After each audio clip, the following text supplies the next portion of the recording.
Good afternoon. This is Matt, aka the Lumberjack Landlord. Super excited to be with you guys here today for segment number 3. And we still have with us, we haven't offended him enough, Mike Zuber from One Rental at a Time. Thanks for still hanging out with us, Mike. I enjoy our Friday conversations. Thank you. It's a blast. It's a blast. So one of the things that I'd come up with, because I think that what we're jumping into this market, one of the things that I had seen last week was a recent published report about how there's 1.6 million real estate agents in California. Yeah. I think there's like 50,000 homes available or something. It's crazy. I mean, and you've got teams that are really good teams that have a bunch of listings, right? Yeah. You know, Jeb, I'm sure, has a bunch of listings. Yeah. You know, Brian Casella has a bunch of listings, but 1.6 million agents, 50,000 listings based on Mike's number.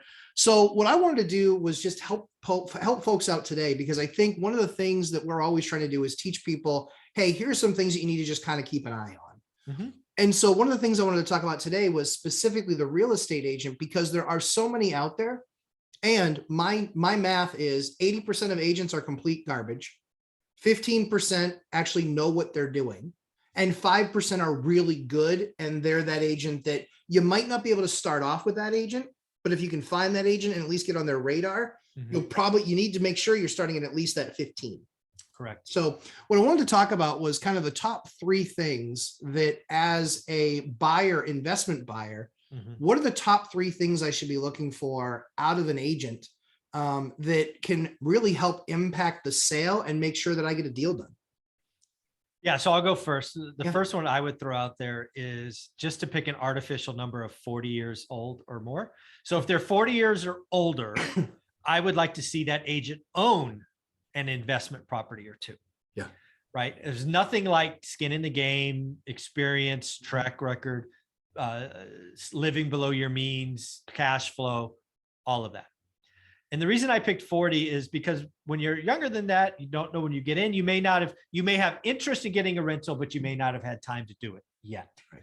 So that's why I picked that number. You can argue if it's 35 or whatever, but I will admit that, if you're a 22 or 23-year-old agent just out of school and you don't own a rental yet, that's okay. One of the best agents in the crash for me was, I think it was 24. Actually, she was 24. So again, they don't have to have units, but if you're 40, you've been in the business a decade and you don't own rentals, you're probably an open house monkey and I don't want to talk to you. It's probably what's going on. But the second thing for me is I want a real estate, and this is actually probably most important. When I tell an agent I'm an investor, the next thing I want to do is have them ask me questions. And basically what I want them to be asking is, what's my buy box? They may not use that vocabulary. It's very much mine. But basically I want them to ask me questions that dive into what I'm looking for. If they're satisfied with, I want a good deal, and then they just run off and they start sending me listings, no, thank you. Any agent with a license can send me saved searches. That is my real test. Oh, I just want a good deal. If they don't ask a follow-up question, no good, no bueno. So that's where I'll go with my first 1 or 2. Yeah. So I would say for me, so I agree with those entirely. I think one of the ones for me is, how many multifamily 2 through 4 unit deals have they done? Oh yeah, resis. Yeah. I want to know how many of those resi deals they've done, because they're different. Yeah, they're completely different, right? You're looking at multiple heating systems, multiple electrical panels. You're looking at different types of inspections. You're looking at something that's very much different, and it's not just your cookie cutter 3-1 with 1 of everything, right? Yeah, it's a duplex. It's 2 of everything at least, and sometimes more, depending on how, is there something weird or funky with a layout? So what I do is I'll actually look and see what were the multifamily transactions. You can look them up in MLS. What were the multifamily transactions? And then I start to look and see if there's in my town, if there's a common theme of who that broker is. Yeah, I love that. I'm not with the top broker, but I'm with one of the top brokers. Yeah, one of the things I've always loved about competition is the top of anybody. This goes for my enterprise sales forever. The top person knows they're the top person, and most of them have egos. I don't want the top person. I want the person in second place. Yeah. That's where I've always gone. I want that son of a gun who's hungry, who wants to take the trophy. Yeah. That's where I usually go. So it's a little twist of mine, because It I is. was always the underdog. So I like making the second guy first. I've done that a couple times. Absolutely. Yeah. We've done that with products. We've Yeah, made the absolutely. 10th product first, right? So Mhm. that's a lot of fun. One of the other things too, that I think people need to, the other reason that that process works is be talking to your agent about inspectors. Hmm. Talk to your agent about inspectors. A single family inspector is very, again, different, because in New England, you can have two systems exhausting into the same chimney. Okay. If you know what you're doing, you know that that chimney has to be lined. That's Mm. something that costs about $1,800. If you're not used to seeing duplexes with one chimney and two flues into the chimney, Mm. you don't know that that has to be lined. Mm. And therefore that might go unchallenged on an inspection report. And thus you might not get $1,800. And then if you ever have to do work on either of those systems and the town finds out, guess what? They're going to say, you're going to need to line that. And that's $1,800 that you're not out of pocket, because the broker, the agent, didn't know. So one of the things that I like to say is, who are the inspection companies that you've worked with, and do they have experience with multifamilies?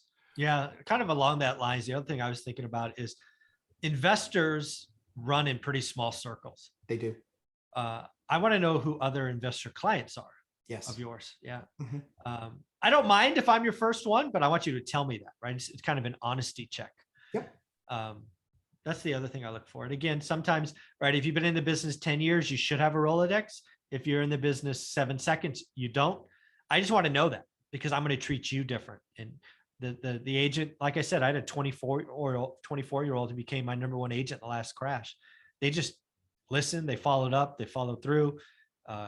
Again, it was on their dime in the beginning, and then they started making checks, and it just doubled and tripled and quadrupled. So yeah, who are your other investors? And again, we want you to be successful, right? If you're the 24-year-old working with me, I'll be a reference for you if you Right. do your job. That's right. If you're 40, you're 40 and you have a Rolodex, they should be willing to do a reference for you, right? They should talk to me and say, yeah, Chris is the best, or Matt's the best, or whatever it is. So yeah. Yeah. Yep. Do you have a last one? Do you have a third one? I would expect the agent to know that real estate investing, the importance is time in the market, not timing, debt structures, banks. So it's not only inspectors, but they should know the entire process, right? Or at least know roughly the entire process, from lending to evictions. I mean, it's a whole thing. So again, it's really, investors are very different than mom and pop open house buyers, and it's totally okay.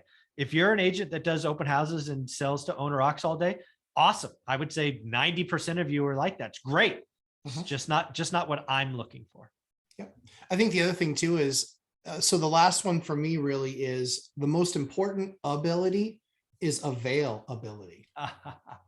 You got to be available. Like, Nice. If it doesn't matter if in the search that you set up for me that goes on MLS, it doesn't matter if it's in there if I can't get you on the phone. And there's too many agents that are really bad at managing their time, because that's not a big mentorship thing in the real estate world. And so one of the things that I'd found was, I had gotten a younger guy. He had been in the market. He had been a real estate agent for about 1.5 years. I knew him previously. And I said, we'll eventually do a deal together. And so when I gave him his first shot, he was super attentive. Guess what? 4 or 5 years later, I think we've done $10 million worth of deals. He's super attentive. He brings me off market stuff. He earns my business every single time. Whenever I go to sell something, guess who gets the first call? Do you want this property to sell? Yeah. And what would be your strategy to get it sold? So I think a lot of people need to spend a lot more time. You might be losing because you have a bad agent. Yeah, I think that's kind of the kicker in all of this, is a lot of you reach out to me telling me you have the person, the couple of things on that. Never just have one. Right. Yep. And second, if you're continually losing and you think you're doing good offers, maybe you don't have the fill in the blank. Yeah. I don't want to call somebody out specifically, but I think it's really important too. We had somebody, one of our frequent watchers, they had actually talked to me and they said, yeah, geez, you know what? I just lost another deal. And I was like, all right, well, walk me through. I want to hear it. Walk me through Yeah. it. And they walked me through it and they were like, yeah, market average is, I think it was like 12%. Mhm. So it was pretty good. And this deal was like 17 something percent. And I said, okay, why didn't you do the deal? He goes, well, I really want to be in like 25%. I go, don't we all? Yeah. Don't we all? Sure. I was like, so here's the thing. What you really need to do is adjust your mindset, right? Mhm. Adjust the mindset. The great thing is that within a week of that, or within 2 weeks of that, this person had 2 duplexes under contract. Yes. Great for them. And here's the best part. They were high teens return on investment and yield. High teens. Yeah. If Guys, average is 12, high teens is great. you Keep have going. to know what average is, what to figure out what good is, to figure out what great is, and make sure that you're consistently doing the numbers. Just keep on running the numbers. Now, don't make the spreadsheet cry. Mhm. But if it's showing you those numbers and you're not having to, well, I'm just overestimating this and I'm underestimating this, I'm overestimating this. Like I saw one of those from my bank and I was like, what are you basing any of this on? They based a 5% vacancy. I said, I've never had vacancy. They based like a 9% cost of maintenance. I was like, I'm nowhere near that. I'm like 2.5.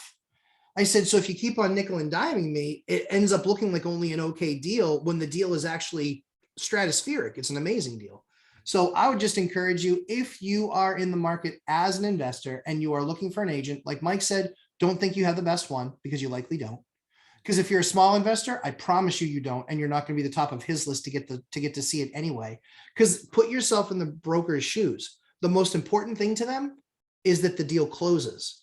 And the likelihood that a brand new buyer or first or second time buyer is going to close on a small multi over a guy like Mike or me that could either A, write the check, or B, we can walk it and go, yep, okay, I know what we need to do here. You're either getting a deal that we chose no, if you're with that big agent, or you can be in there actually competing with us and understanding why or why not you may or may not get that deal. So I think there's a lot there to it. And I think a lot of it is linked to the agents. So agents are important. That's why you have to quickly understand that you are not and should not be working with that 80% that believes they know what's happening. Amen. Mike, any other closing thoughts? No, grow your network, folks. It's a Yes. people business. Never Yep. forget that. Your network is your net worth. Michael and I, even though we've been doing this for 20 years, we still add people to our network every single week. Absolutely. I literally had an agent call me last night and he goes, don't hang up on me. I was like, okay. Yeah. And he goes, I'm an agent.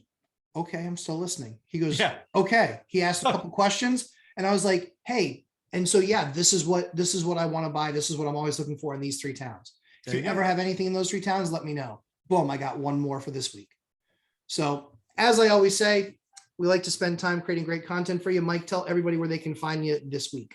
One rental at a time, and we will go live 8 a.m. Pacific tomorrow, Saturdays, most Saturdays, probably 48, 49 Saturdays of the year. We go live at 8 a.m. You can count on it. Yep, it's a blast. 8 a.m. Pacific time. It's a blast. Don't miss it. 11 a.m. Eastern time. Lumberjack Landlord on YouTube, Lumberjack Landlord on Instagram, and Lumberjack Landlord 3-hour live stream, 11:30 a.m. Eastern time on Sundays. Look forward to having you there. Mike, have a great weekend. I will be on your stream tomorrow. And guys, have an awesome week. Enjoy the weekend and get that next deal. Thanks so much, Mike. Take care. Thanks.